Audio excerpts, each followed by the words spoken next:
স্ত্রী মারধর ও ১ কোটি টাকা যৌতুক দাবির মামলায় কারাগারে টিকটকার প্রিন্স মামুন।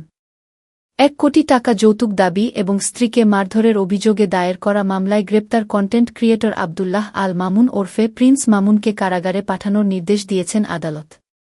শুক্রবার ঢাকার একটি আদালত তার জামিন আবেদন নামঞ্জুর করে এ আদেশ দেন। শুক্রবার ২৪ জুলাই ঢাকার মেট্রোপলিটন ম্যাজিস্ট্রেট মো. মনিরুল ইসলাম শুনানি শেষে প্রিন্স মামুনের জামিন আবেদন নামঞ্জুর করে তাকে কারাগারে পাঠানোর নির্দেশ দেন। এর আগে তাকে আদালতে হাজির করে মামলার তদন্ত কর্মকর্তা ও ভাটারা থানার উপপরিদর্শক এসআই মো. ইয়াউর রহমান তদন্তের স্বার্থে কারাগারে আটক রাখার আবেদন করেন। মামলার এজাহার অনুযায়ী শুক্রবার সকাল ৮:৩০টার দিকে মামুনের স্ত্রী আতিকিয়া ফাইজাহ মোহনা ভাটারা থানায় মামলা দায়ের করেন। মামলার পর পুলিশ তাকে এ মামলায় গ্রেপ্তার দেখায়। মামলার বিবরণে বলা হয়েছে, ফ্যাশন মডেল মোহনার সঙ্গে প্রায় ৫ মাস আগে প্রিন্স মামুনের বিয়ে হয়। বিয়ের পর থেকেই বিভিন্ন বিষয় নিয়ে তাদের মধ্যে দাম্পত্য কলহ চলছিল।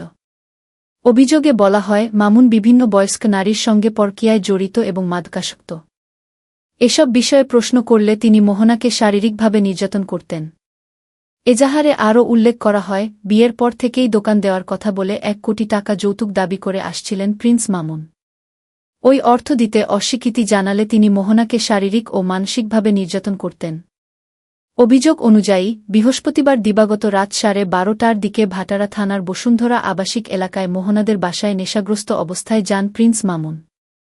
সেখানে তিনি আবারও ১ কোটি টাকা যৌতুক দাবি করেন এবং মোহনাকে বাবার বাড়ি থেকে সেই টাকা এনে দিতে বলেন।